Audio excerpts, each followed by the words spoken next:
Good evening from Spotlight. Preparing to pay their respects, we hear from those travelling to London for the lying in state of Queen Elizabeth II. I look forward to going to London and paying my tribute to the Queen. It's a big thing for me to be able to go up and pay my respects. Also tonight, memories from Her Majesty's last visit here for the G7 summit. And we hear from the chef who baked cake for the Queen. I got the privilege of making some of the cakes and pastries that used to go out to the Queen during her tea time. And so I got to make her favourite chocolate cake as well, which was a heck of a lot of fun.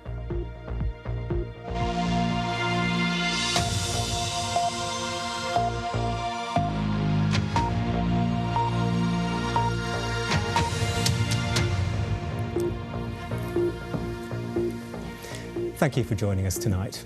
It's just so really sad, so I thought I'd go and pay my respects. The words of a teenager from Plymouth who's preparing to travel to London to see the Queen lying in state.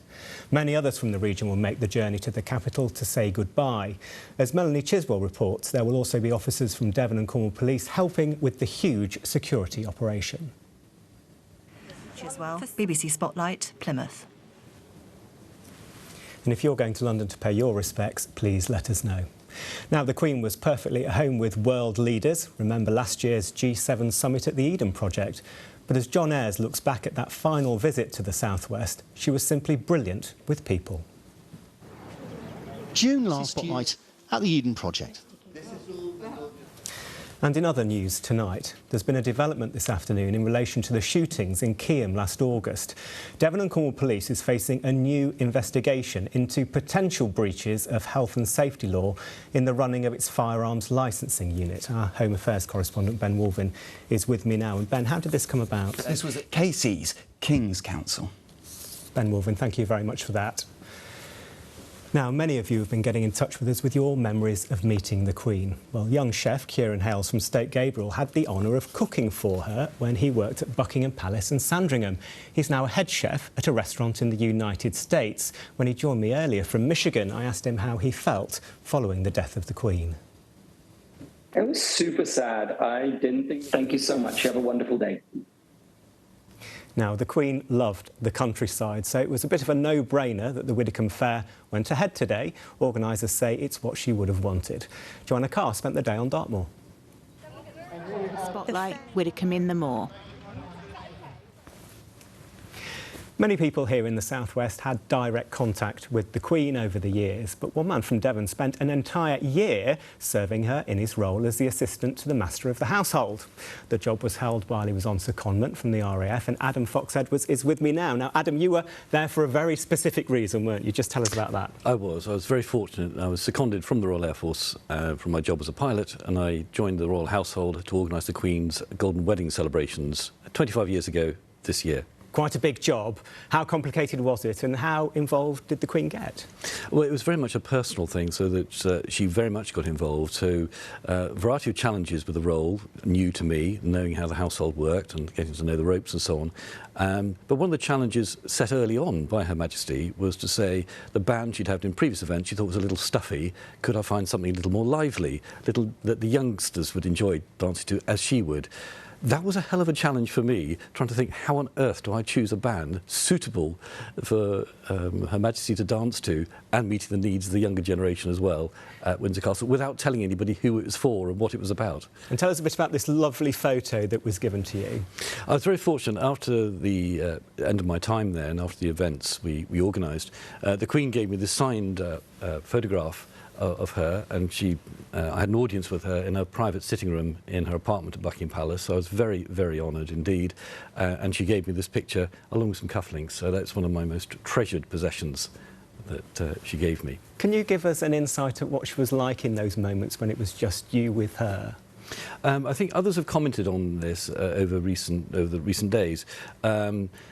She had a lovely humour, she was very approachable, made you at your ease, knowing that the first time you met her you were going to be feeling uncomfortable and anxious.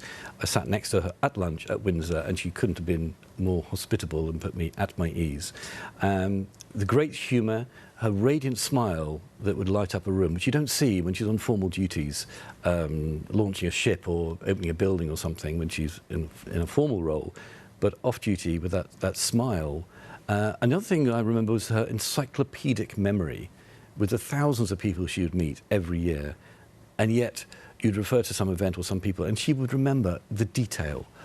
Really quite extraordinary and a remarkable woman. Does it feel like an honour to have been involved in such a close way with them? Oh, absolutely. Highlights of, certainly of, okay, I had a flying career in the RAF, we had lots of highlights, but of all the things I've done in my life, to have been at the Palace for a year, it gave me insights, and it was the most remarkable honour and privilege to have served in that way. Now, Adam, in my notes, I've been told dance floor story. Can you tell us your dance floor story, please? Well, one of the events, there was a series of 5 events that we organised, and the last one was a grand ball at Windsor Castle, newly reopened after the Great Fire. This was the first event that was held there. The building was fantastic, the interior decoration was amazing, and the Queen was dancing, and I was lucky enough to be dancing on the dance floor and near the Queen, and she danced with her handbag, even on the dance floor, even though it's within her own house. And of course, we now know what was in that handbag in case of emergencies. Exactly. At the time, none of us knew. Exactly, we do. And just finally, the sort of memory that you'll keep now. I think that personal experience, the conversations I had with her when organising her event and her involvement with that, and just the way she treated everybody the same, made everybody feel comfortable and at ease, whilst we were, of course, immensely respectful and deferential, but it was just that remarkable personality that came through, and it was an honour to have served her. Well, thank you very much, Adam, for coming in and talking to us and sharing your memories of the Queen. Thank you very much for that. Now, thanks to Adam for some of his memories and some things we didn't know about the Queen, actually, but one thing that is well known about the Queen is her love of horse racing, and in 2019 she made an official visit to the Somerset stables of champion trainer Paul Nicholls, and Alistair Durden's been back. That's the Queen meeting. Durden, BBC Spotlight, ditch it. OK, time for the forecast now, and David's here. Bye for now. Kirk. Thank you for that, David. And just before we go, if you are heading to London to pay your respects to the Queen, please get in touch. It's spotlight@bbc.co.uk on email. Thank you for watching this evening. Have a lovely night. Bye-bye.